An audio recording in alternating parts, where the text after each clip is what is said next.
This channel does not promote any violent, harmful, or illegal activities. All content provided by this channel is meant for an educational purpose only. ময়নায় পুকুর থেকে নিখোঁজ BJP কর্মীর দেহ উদ্ধার হয়েছে। তৃণমূলের সঙ্গে কোন দলের জেরে খুন এমনটা তার পরিবারের তরফ থেকে দাবি করা হয়েছে। গত রবিবার বাড়ি থেকে বেরিয়ে নিখোঁজ হয়ে যান সুব্রত অধিকারী। সোমবার থানায় নিখোঁজ ডায়েরি করে তার পরিবারের লোকজন। 4 দিন পর গতকাল বাড়ির পাশে একটি পুকুর থেকে তার দেহ উদ্ধার হয়েছে। রাজনৈতিক টানাপোড়েনেই খুন এমনটা বিজেপি কর্মীর মা দাবি করছেন। ময়না থানায় খুনের অভিযোগ দায়ের করেছে, ইতিমধ্যেই পুলিশ তদন্তে নেমেছে। তৃণমূলের নেতৃত্বে খুনের অভিযোগ যদিও অস্বীকার করা হয়েছে, তৃণমূল নেতৃত্ব এই খুনের অভিযোগ অস্বীকার করেছে। কেউ মেরে ফেলাইছে গো বাবা, আর কিছু না রে বাবা রে। ধৈর্য রাখুন, আরেকজন ছেলে আছে, থাকতে হবে, সেও তো সবাই গাছ শক্ত হয়েছে, গায়ে কিছু নাই। আজ ভোরে খেয়ে ফেলি দিয়েছে রাত্রে।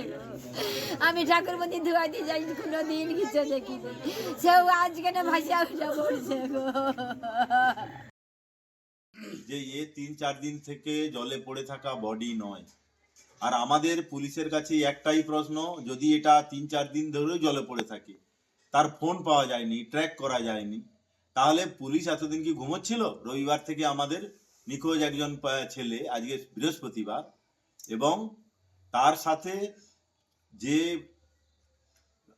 ছেলেটি মারা গেছে তার বাবা মা, তারা দুজনেই অভিযোগ করেছে তাদের ছেলেকে খুন করে অন্যত্র ওই পুকুরে এনে ফেলে দেওয়া হয়েছে। আর সেই মতো করে তার বাবা এসে থানায় একটা ডায়েরিও করেছেন। সেই বিশেষে আমরা পুলিশের কাছে বলেছি যে সঠিকভাবে তদন্ত করে দোষীদের অ্যারেস্ট করতে হবে, এবং সেটা যদি না হয় আমরা আগামী দিনে আরো বৃহত্তর আন্দোলনে যাব। আসলে বিজেপির সন্ত্রাসের এলাকা।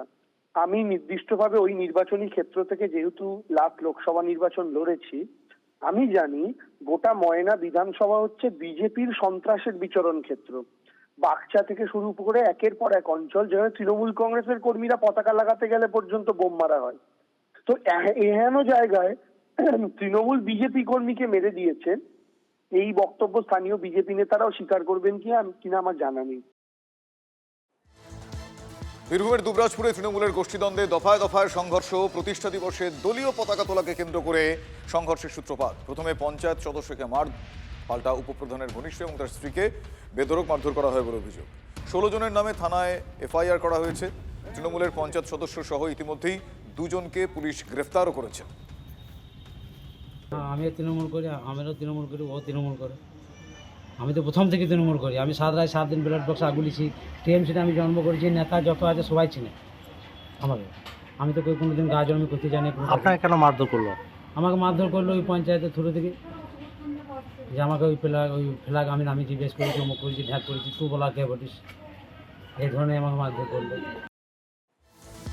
আবারও এসআইআর আতঙ্কে মৃত্যুর অভিযোগ। এবার ডোমকলে নামে গড়মিল থাকায় শুনানির নোটিশ এসেছে। স্ত্রীর নামে আতঙ্কে হৃদরোগে আক্রান্ত হয়ে স্বামীর মৃত্যু, এমনটা পরিবার দাবি করছে। ডোমকলের ভগীরথপুরের ফতেপুর হাট এলাকার ঘটনায় পরিবারের অভিযোগ, হিয়ারিংয়ের নোটিশ আসার পরই আতঙ্কে খাওয়া দাওয়া ছেড়ে দেন ওই ব্যক্তি। দুশ্চিন্তায় হৃদরোগে আক্রান্ত হয়ে তার মৃত্যু বলে তার পরিবার মনে করছে, এমনটাই তাদের দাবি। এখান থেকে এসআইআরের জন্য ফোন করেছিল।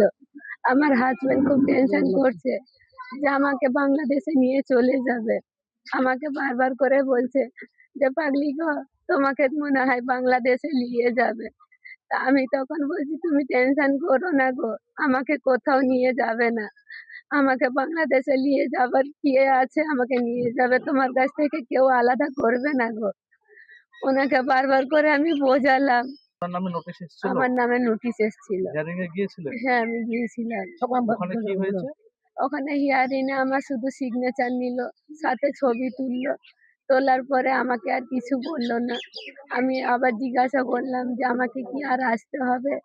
তো বললো তোমায় আর আসতে হবে না। তা আমি হিয়ারিং প্রক্রিয়ায় যেগুলো প্রয়োজন সেগুলো হয়ে গিয়েছে। হ্যাঁ হ্যাঁ। তাহলে হঠাৎ কি টেনশনে? উনি এইটাই টেনশন করেছে যে আমার পাগলি আজ 3 দিন হয়েছে ফোন করেনি, ওনাকে কি নিয়ে চলে গেছে। আপনি এখানে আসার পর আপনার স্বামীর না সঙ্গে না যোগাযোগ হয়নি? না। আপনি এই যে মানুষের যে আতঙ্ক, এই যে নাম সবকিছু ঠিক আছে, এর বংশ তালিকা সমস্ত কিছু ঠিক আছে, তারপর যে মানুষকে হয়রান করছে, এই যে বাংলাদেশ মোদি যে বাংলাদেশ তাড়িয়ে দেবো যে একটা বিজেপি সরকারের যে একটা কুমন্তব্য, এই মন্তব্যের কারণে আজ আমার গ্রামে একটা মারা গেলো, পার্শ্ববর্তী আরো গ্রামে মারা যাবে। এই এসআই নামক আতঙ্কটা যদি সম্পূর্ণ মিটে যায় তাহলে সব থেকে ভালো হয়।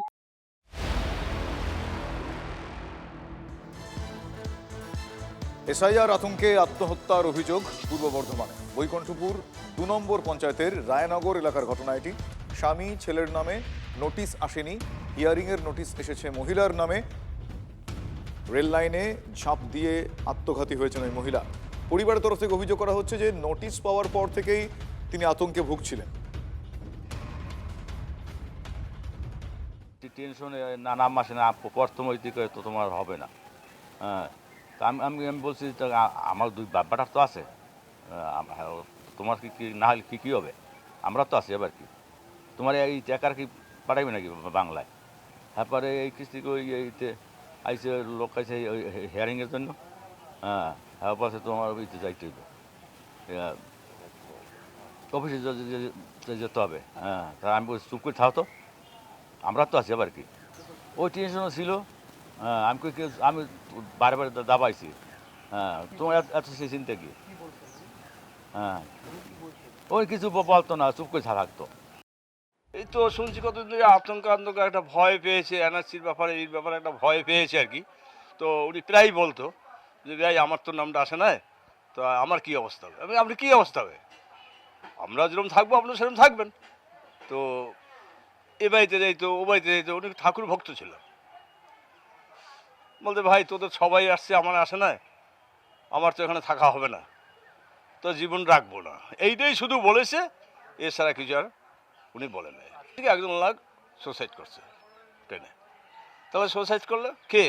পরক্ষণে জানলাম সোনামালা, ফুলমালা আর কি, ডাক নাম ওইটা আর কি। হ্যাঁ, ওনার এসআইআরের নোটিশ এসেছিল আনম্যাপিংয়ে, তাই সেই আতঙ্কে এবং যাতে ওনাকে উনি বিভিন্নভাবে যে বিজেপির নেতৃত্বরা যেভাবে বক্তব্য রাখছেন যে ডিটেনশন ক্যাম্পে পাঠিয়ে দেওয়া হবে, বাংলাদেশ পাঠিয়ে দেওয়া হবে, সমস্ত কিছু বন্ধ হয়ে যাবে, সেই ভয়ে উনি আজকে আত্মঘাতী হয়েছেন, রেলে মাথা দিয়েছে। এই ঘটনায় মৃত মহিলার দেহ নিয়ে রাস্তায় এই মুহূর্তে বিক্ষোভ দেখাচ্ছে তৃণমূল কংগ্রেস। স্থানীয় তৃণমূল বিধায়কের নেতৃত্বে বিক্ষোভ চলছে, ভয়ের পরিবেশ তৈরি করছে কমিশন, এমনটা তৃণমূল নেতৃত্বের দাবি। সেই ছবি আপনাদের দেখাচ্ছি আমরা। আমার সহকর্মী মনোতোষ এই মুহূর্তে আমার সঙ্গে রয়েছেন টেলিফোন লাইনে। মনোতোষ, আমি জানতে চাইবো যে এই যে বিক্ষোভ যে ছবি আমরা দেখছি, তারা কি বলছেন? তাদের এই মৃতদেহকে সামনে রেখে বিক্ষোভ দেখাচ্ছেন, তারা কি বলছেন? দেখো, তৃণমূল কংগ্রেসের পক্ষ থেকে মৃতদেহ যে স্থানীয় রাস্তায় রেখে বিক্ষোভ চলছে এবং মূলত তারা যেটা অভিযোগ তুলছেন যে এসআইআর যে আতঙ্ক তৈরি করা হচ্ছে, সেই আতঙ্কের জেরেই সাধারণ মানুষ তার যথেষ্ট ভয়ের মধ্যে রয়েছে এবং তারই একটা জ্বলন্ত উদাহরণ হচ্ছে এই ফুলমালা পালের আত্মঘাতী ঘটনা। এবং এর দায় কমিশনকে নিতে হবে এবং তারা সরাসরি স্বরাষ্ট্রমন্ত্রীর পদত্যাগ দাবি করছেন এবং এই রাস্তায় মৃতদেহ এই মুহূর্তে বিক্ষোভ দেখাচ্ছেন। মূলত তৃণমূল কংগ্রেসের নেতৃত্ব, স্থানীয় নেতৃত্ব থেকে শুরু করে বিধায়ক, তারাই বিক্ষোভে সামিল হয়েছেন এবং তারা রাস্তায় মৃতদেহ ফেলে কিন্তু এই মুহূর্তে বিক্ষোভ দেখাচ্ছেন এবং পরিবারের তারা পাশে আছেন এমনটা কিন্তু তারা আশ্বাস দিচ্ছেন। শুভজিৎ, ধন্যবাদ মনোতোষ।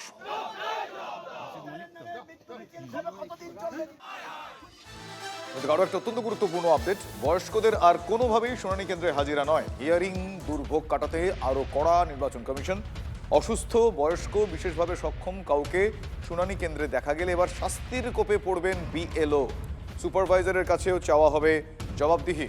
85 ঊর্ধ্বদের বাড়ি গিয়ে শুনানির আগে নির্দেশ দিয়েছে কমিশন। তারপরেও দিকে দিকে হয়রানির ছবি দেখতে পাওয়া যাচ্ছে, কোথাও অ্যাম্বুলেন্সে, কোথাও হুইল চেয়ারে শুনানি কেন্দ্রে হাজিরা বয়স্ক থেকে অসুস্থদের।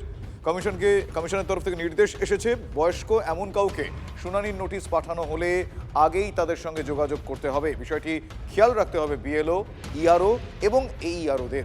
কড়া নির্দেশ নির্বাচন কমিশন।